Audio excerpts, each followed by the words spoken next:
ಇಡೀ ಸರ್ವ ಸಮಾಜಕ್ಕ ನ್ಯಾಯವನ್ನು ಒದಗಿಸುವ ಸಲುವಾಗಿ ಬಸವಾದಿ ಪ್ರಮುಖರು ನಡೆದು ಬಂದಿರತಕ್ಕಂಥ ಹಾದಿಯೊಳಗ ಯಾರು ಮಾತಾಡ್ಬೇಡ್ರಿ, ಮಾತಾಡೋದ್ರ ಕೈ ಬಿಡ್ರಿ. ಪಾದಯಾತ್ರೆ ಪ್ರವರ್ತಕರು ಒಂದ್ 2 ನಿಮಿಷ ಆಗ್ತಿರಪ್ಪ. ಕರ್ನಾಟಕ ರಾಜ್ಯ ರೈತ ಸಂಘಕ್ಕೆ ಇವತ್ತು ನೋಡ್ರಿ, ನಮ್ಮ ರೈತ ಕುಲಕ್ಕೆ ಯಾವಾಗ ಅನ್ಯಾಯ ಆಗ್ತದಲ್ಲ, ನಾವು ನರಗುಂದ ಭಾಗದ ಮಹಾರಾಯ ಹೋರಾಟ 13.5 TMC ನೀರಿನ ಸಲುವಾಗಿ ಹೋರಾಟ ನಡೆದಾಗ ಕುಡಿಯುವ ನೀರಿಗಾಗಿ 7.6 TMC ಕುಡಿಯುವ ನೀರಿನ ಸಲುವಾಗಿ ಹೋರಾಟ ನಡೆದಾಗ ಅಜ್ಜಾರ್ ನಿರಂತರವಾಗಿ ತಿಂಗಳಾನುಗಟ್ಟಲೆ ಹೋರಾಟಕ್ಕೆ ಭಾಗವಹಿಸ್ಯಾರ. ಮಹಾರಾಯ ಹೋರಾಟಕ್ಕಾಗಿ ಲಾಠಿ ಚಾರ್ಜ್ ಆದಾಗ ಸಹಿತ ಅವರೆಲ್ಲ ಯಮನೂರ್ ಲಾಠಿ ಚಾರ್ಜ್ ಆದಾಗ ವಿರೋಧ ಮಾಡಿ ಧಾರವಾಡ ರಾಜಕಾರಣ ಎಚ್ಚರಿಕೆ ಕೊಟ್ಟು ಗಟ್ಟಿಯಾಗಿ ಹೋರಾಟ ಮಾಡಿರ್ತಕ್ಕಂಥವ್ರು ನಮ್ಮ ಅಜ್ಜಾರದಾಗ. ಇವತ್ತು ನಮ್ಮ ರೈತ ಸಂಘ ವೇದಿಕೆಗೆ ಯಾಕೆ ಬಂದಾರ ಅಂದ್ರೆ, ನಿನ್ನೆಯಿಂದ ರೈತ 3500 ಕಬಿಗಾಗಿ ನಿರಂತರ ಹೋರಾಟ ಮಾಡ್ಲಿಕ್ಕಂತಾರ ಅಂತ ತಿಳ್ಕೊಂಡು 2-3 ಪ್ರವಾಸಗಳನ್ನು ರದ್ದು ಮಾಡಿ ಅನ್ನದಾತನ ಹೋರಾಟಕ್ಕೆ ಕೈ ಜೋಡಿಸಿ ಬೆಂಬಲ ಕೊಡಬೇಕಂತ ಬಂದ ತಮ್ಮೆಲ್ಲರ ಜೋರಾದ ಚಪ್ಪಾಳೆ ಮೂಲಕ ಅವ್ರ ಹೆಗಲ ಮ್ಯಾಗ ಯಾವತ್ತೂ ಹಸರ ಟಾವಲ್ ಇರ್ತದ. ಎಲ್ಲಿ ರೈತರ ಅನ್ಯಾಯ ಆಗ್ತದ ಹೋಗಿ ಬೆಂಬಲ ಕೊಟ್ಟಾರ. ಕಿತ್ತೂರು ಚೆನ್ನಮ್ಮ, ಸಂಗೊಳ್ಳಿ ರಾಯಣ್ಣನ ಚಿಂತನೆಗಳನ್ನು ಮೈಗೂಡಿಸಿಕೊಂಡು ರಾಜ್ಯದ ಮೂಲೆ ಅಡ್ಡಾಡ್ತಕ್ಕಂಥ ನಮ್ಮ ಪರಮಪೂಜ್ಯರಾಗಿರ್ತಕ್ಕಂಥ ಪಂಚಮಸಾಲಿ ಪೀಠದ ಪ್ರಥಮ ಜಗದ್ಗುರುಗಳು ಬಸವಜಯ ಮೃತ್ಯುಂಜಯ ಮಹಾಸ್ವಾಮಿಗಳನ್ನ ತಮ್ಮೆಲ್ಲರ ಪರವಾಗಿ ಮತ್ತೊಮ್ಮೆ ಸ್ವಾಗತ ಮಾಡಿಕೊಳ್ಳುತ್ತಾ ಈ ಹೋರಾಟವನ್ನು ಉದ್ದೇಶಿಸಿ ಮಾತನಾಡಬೇಕಂತ ತಮ್ಮೆಲ್ಲರ ಪರವಾಗಿ ಅವರು ವಿನಂತಿಯನ್ನು ಮಾಡಿಕೊಳ್ಳುತ್ತೇನೆ. ಒಟ್ಟ ಯಾರು ಮಾತಾಡಬೇಡ್ರಿ, ಎಲ್ಲರೂ ಎಲ್ಲಿ ನಿಂತ್ರೆ ಅಲ್ಲೇ ಶಾಂತರಿಂದ ರಾಯದ ಅದನ್ನ ತಮ್ಮ ಆಮೇಲೆ ಕೇಳೋಣ. ಅದಕ್ಕೂ ಶಾಂತ ಕೇಳು.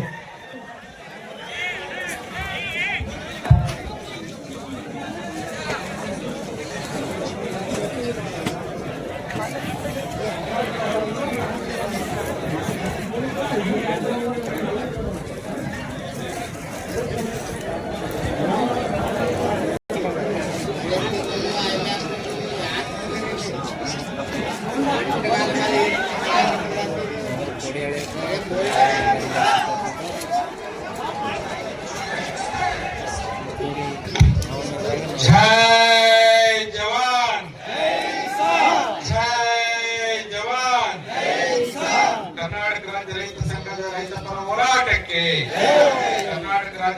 ರೈತ ಪರ ಹೋರಾಟಕ್ಕೆ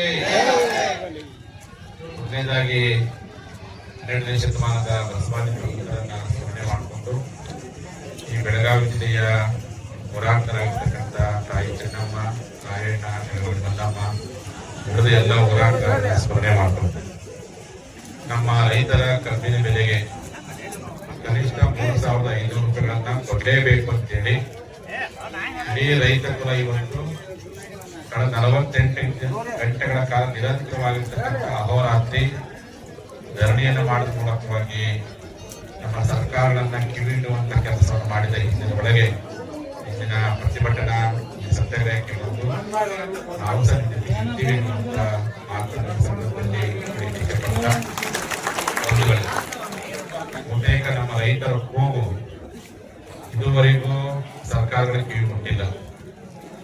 ಅವ್ರ ಕಿವಿಗೆ ಏನ್ ಮುಟ್ಟುತ್ತಪ್ಪ ಅಂತಂದ್ರೆ, ತಮ್ಮ ಅಧಿಕಾರ ಹಸ್ತಾಂತರಗಳನ್ನ ಯಾವಾಗ ಮಾಡ್ತಾವ ಇವಾಗಿಲ್ಲೋ, ತಮ್ಮ ಚುನಾವಣೆಗಳನ್ನ ಹೆಂಗ್ ಗೆಲ್ಲಿಸ್ಬೇಕು, ಹಿಂಗೆ ಅವಕಾಶ ಪಡ್ಕೊಳ್ಬೇಕು, ಯಾರನಿಗೆ ಏನಂದ್ರೆ ಯಾರನಿಗೆ ಏನ್ ಬಿಟ್ರು, ಯಾರ ವಾಟ್ಸಪ್ಗೆ ಏನ್ ಕಾಮೆಂಟ್ ಹಾಕಿ ಏನ್ ಬಿಟ್ರು, ಇಂತಹ ಸಣ್ಣ ಸಿಡ್ನಿ ವಿತರಣೆ ಕಿವಿ ಕೊಡುತ್ತೆ ಹೊರತು ಅವರಿಗೆ ಅನ್ನ ಕೊಡುವಂತ ರೈತರ ಕೂಗು ಇವತ್ತರೆಗೂ ನಮ್ಮ ಆಳುವ ಸರ್ಕಾರಗಳು ಮುಟ್ಟಿಲ್ಲ. ಅವರಿಗೆ ಏನಾದ್ರು ಮುಟ್ಟಿತ್ತಪ್ಪ ಅಂತಂದ್ರೆ ಇವತ್ತು ನಮ್ಮ ರೈತರ ಬೀದಿಗೆ ಬದುಕುವಂತ ಅವಶ್ಯಕತೆ ಇರಲಿಲ್ಲ. ಸಕ್ಕರೆ ಕಾರ್ಖಾನೆ ಆರಂಭಕ್ಕಿಂತ 2 ತಿಂಗಳ ಮುಂಚೆನೆ ನಿಮ್ ಮನೆಗೆ ಪತ್ರ ಬರ್ಬೇಕಾಗಿತ್ತು. ಈ ವರ್ಷ ನಿಮ್ಮ ಕಬ್ಬಿನ ಬೆಲೆಗೆ ನಾವು ಕನಿಷ್ಠ ಹರಿಯಾಣದ ಮಾದರಿ 4,000 ಕೊಡ್ತೀವಿ ಅಂತ ಹೇಳುವಷ್ಟು ಮಟ್ಟಿಗೆ ಅವ್ರ ಮನಸ್ಸು ಪರಿವರ್ತನೆ ಆಗಬೇಕಾಗಿತ್ತು. ಆದ್ರೆ ಅವ್ರ ಮನಸ್ಸು ಪರಿವರ್ತನೆ ಆಗಿಲ್ಲಪ್ಪ ಅಂತಂದ್ರೆ ಅವ್ರಿಗೆ ಯಾರಿಗೂ ಸಹ ರೈತರ ಬಗ್ಗೆ ಪ್ರಾಮಾಣಿಕವಾದಂತ ಕಾಳಜಿ ಇಲ್ಲ. 24ನೇ ಶಾಸಕರಲ್ಲಿ ಬೆರಳಿಕೆ ಶಾಸಕರಿಗೆ ಮಾತ್ರ ಕಾಳಜಿ ಇರ್ಬೋದು. ಯಾವುದೇ ಪಕ್ಷ ಇಟ್ಕೊಂಡ್ರೆ ಯಾವುದೇ ಸರ್ಕಾರ ಇತ್ತು, ಯಾರಿಗೂ ರೈತರ ಪರವಾಗಿರ್ತಕ್ಕಂಥ ಕಾಳಜಿ ಇಲ್ಲ. ಅವ್ರಿಗೇನು ಚುನಾವಣೆ ಬರೋದಕ್ಕೆ ಮುಂಚಿತವಾಗಿ ನಾವು ರೈತರ ಮಗ, ನಾವು ಮಣ್ಣಿನ ಮಗ ಅಧಿಕಾರ ಬರೋದು ಬಂದ್ಮೇಲೆ ಚಿಕ್ಕಲ್ಲಾಗಿ ಮಗ, ನನ್ನ ಗ್ರ್ಯಾಂಡ್ ಮಗ, ನಾನು ರೇರು ಶಕ್ತಿ ಮಗ ಅಂತಂತ ಅವರಿಂದ ಕಾಪಾಡುವಂತ ಪ್ರಯತ್ನ ಮಾಡ್ತೀವಿ ಮತ್ತು ಅನ್ನ ಕೊಡೋ ಪ್ರಯತ್ನ ಕಾಪಾಡೋ ಪ್ರಯತ್ನ ಮಾಡ್ತೀವಿ. ನೀವೇನು ಕೇಳಕ್ಕಾಗ್ತೀವಿ, ನಿಮ್ಮ ನಿಜವಾಗಿರ್ತಕ್ಕಂಥ ವೈಜ್ಞಾನಿಕ ಬೆಲೆ, ಕನಿಷ್ಠ ವೈಜ್ಞಾನಿಕ ಬೆಲೆ ಬರೀ ಕೇವಲ 3,000 ಮಾತ್ರ ಅಲ್ಲ. ಕನಿಷ್ಠ ಈ ದೇಶದ ಒಟ್ಟು ರೈತರ ಅಂದಾಜು ಲೆಕ್ಕ ಹಾಕಿದ್ರೆ ಕನಿಷ್ಠ ಅಂತಂದ್ರೆ ಹರಿಯಾಣದ ಮಾದರಿಗೆ 4,000 ಹೆಚ್ಚು ನಿಮಗೆ ಕನಿಷ್ಠ ಬೆಲೆಯನ್ನು ಕೊಡ್ಬೇಕು. ಅದನ್ನ ಕೇವಲ 3,500 ರೂಪಾಯಿಗಳಲ್ಲಿ 3,500 ನೀವು ಕೇಳಕ್ಕಿಂತ ಮುಂಚಿತವಾಗಿಯೇ ನಮ್ಮ ಸಂಬಂಧಪಟ್ಟಂತ ಜಿಲ್ಲಾಡಳಿತ, ಜಿಲ್ಲಾ ಉಸ್ತುವಾರಿ ಸಚಿವರುಗಳು, ಸರ್ಕಾರಗಳು ನಿಮ್ಮನ್ನು ಬೀದಿ ಕುಸಿದ ಅವರೇ ನಿಮ್ಮ ಕಚೇರಿ ಬಂದು ಈ ವರ್ಷ ಈ ರೀತಿ ಮಾಡೇವಿ, ಈ ವರ್ಷ ಈ ರೀತಿ ಮಾಡೇವಿ, ಈಗೆಲ್ಲ ದೀಪಾವಳಿ ಶುಭಾಶಯ ಹೇಳಿ ಗುರುತಿಸ್ಬೇಕು. ನಿಮ್ಮ ಅಡ್ವಾನ್ಸ್ ಆಗಿ ಸಂತೋಷ ವಿಷಯ ತಿಳಿಸಿ ನಿಮಗೆ ಸಂತೋಷ ಪಡೋ ಪ್ರಯತ್ನ ಮಾಡಬೇಕಾಗಿತ್ತು ಹೊರತು ಇವತ್ತು 48 ಗಂಟೆ ಆಯ್ತು. ನಾನು ವಾಟ್ಸಪ್ ಸೋಷಿಯಲ್ ಮೀಡಿಯಾದಲ್ಲಿ ನಮ್ಮ ಚಿನ್ನಪ್ಪರ ಆಗಿರ್ಬೋದು, ನಮ್ಮ ಆಗಿರ್ಬೋದು, ಯಾಕಂದ್ರೆ ಎಲ್ಲ ಕುಕ್ಕರ್ ನೋಡಿ ನನಗೆ ಎಲ್ಲೋ ಕಡೆ ನೀರು ಬಂತು. ಏನಪ್ಪ ಬೆಳೆಯೋರು ಇವರೇ, ಹಣ ಕೊಡೋರು ನೀವೇ, ಮತ್ತೆ ಊರೇ ಬರಬೇಕು. ಜೀವನ ಹೋರಾಟ ಹೋರಾಟ ಹೋರಾಟ ಇದಕ್ಕೆ ಕುವೆಂಪು ಹೇಳ್ತಾರೆ, ರಾಜ್ಯಗಳ ಮುಗಿಸದೆ ರಾತ್ರಿ ನಡೆಯಲಿ 6 ಪುಟಗಳು ಉಡುವಾಯುಗೆ ನೋಡಲಿ, ಉಡುವಾಯುಗೆ ನೋಡಲಿ. ನಮ್ಮ ಪರಿಸ್ಥಿತಿ ಹೋರಾಟ ಹೋರಾಟ ಹೋರಾಟ. ನಾ ಬೆಳೆದ ಬೆಳೆಗೆ ನೀವು ಸಕ್ಕರೆ ಕಾರ್ಖಾನೆ ಮಾಡಿರ್ಬೋದು, ಎಲ್ಲರೂ ರಾಜಕಾರಣದಲ್ಲಿ ಯಾರು ಹಂಗೆ ಇಲ್ಲ. ನಿಮ್ಗೆ MLA ಮಾಡಬೇಕು, MLC ಮಾಡಬೇಕು, ಇದೇ ರೈತ ಕೊಡ್ಬೇಕು, ನಿಮಗೆ ಫ್ಯಾಕ್ಟ್ರಿ ಕಾಪಾಡಬೇಕು, ಇದೇ ಬೇಕು. ಇಂಥವ್ರಿಗೆ ಇಷ್ಟೊಂದು ಸದಾಯಿಸುವ ಪ್ರಯತ್ನ ಮಾಡುವಂಥದ್ದು ಅದು ರೈತರಿಗೆ ಮಾಡುವಂಥದ್ದು ದೊಡ್ಡ ಅನ್ಯಾಯ.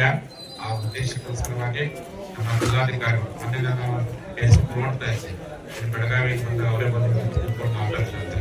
ನಮ್ಮ 15ನೇ ಕಿತ್ತೂರು ಸಂಸ್ಥೆ ಅವರು ಮುಗಿಸ್ಕೊಂಡು ಮಹಾದರ್ಶನ ಇಲ್ಲ ನಮ್ಮ ರೈತ ಸ್ಪರ್ಧೆ ಮಾಡಿದ್ರು. 48 ಕಾಳಜಿಯಿಂದ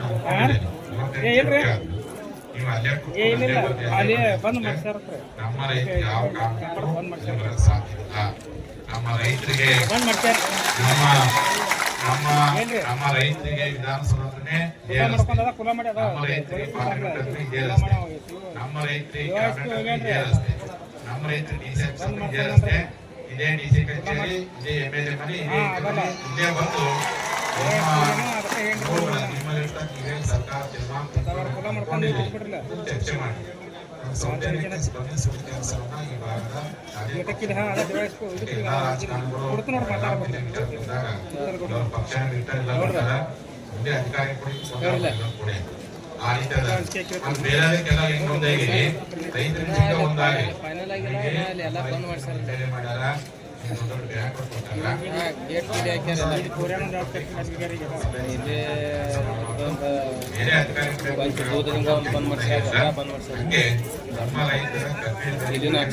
ಇಷ್ಟೇ ಒಗ್ಗಟ್ಟಾಗಿ ಅವ್ರು ಕೇಳಿದಂತ ಅಮೌಂಟ್ಗಿಂತ ಹೆಚ್ಚು ಹಣವನ್ನು ಕೊಡುವಂತ ದಿಟ್ಟತನವನ್ನು ತಿಳ್ಕೊಳ್ಳೋ ಪ್ರಯತ್ನವನ್ನ ತಾವೆಲ್ಲ ಮಾಡಬೇಕೆಂದು ಮಾತಾಡಿ ಸಂದರ್ಭದಲ್ಲಿ. ಹಾಗಾಗಿ ನಾನಂತೂ ಮೊದಲಿಂದ ರೈತರ ಪರವಾಗಿರ್ತಕ್ಕಂಥ ಸ್ವಾಮೀಜಿ, ನಮ್ಮ ಕುಲ ರೈತರ ದೇವರು ಮೀಸಾಗಿ ಸಂಸ್ಕೃತಿ ನಮ್ಮ ಪರಂಪರೆ, ರೈತ ಪರಂಪರೆ, ನಮ್ಮ ಧರ್ಮವೇ ಕೃಷಿ ಧರ್ಮ. ಆ ಕಾರಣಕ್ಕೋಸ್ಕರವಾಗಿ ಇವತ್ತು ನಾನು ರೈತರ ಪರವಾಗಿರ್ತಕ್ಕಂಥ ಬೆಳಗಾವಿ, ಬಾಗಲಕೋಟೆ, ಶಶಿಕಾಂತ್ ಬಾಗಲಕೋಟೆ, ಧಾರವಾಡ, 4 ಜಿಲ್ಲೆ ಬೇಕಾಗಿರ್ತಕ್ಕಂಥ ಆದಾಯ ಹೋರಾಟ. ನಾನು ಇನ್ನೂ ರೈತ ಹೋರಾಟಕ್ಕೆ ಹೋಗ್ಬಿಟ್ಟೆ. ಎಲ್ಲ ರೈತರು ಕೂಡ ಜವಾಬ್ದಾರಿ ಕೊಟ್ಟು 40 ವರ್ಷ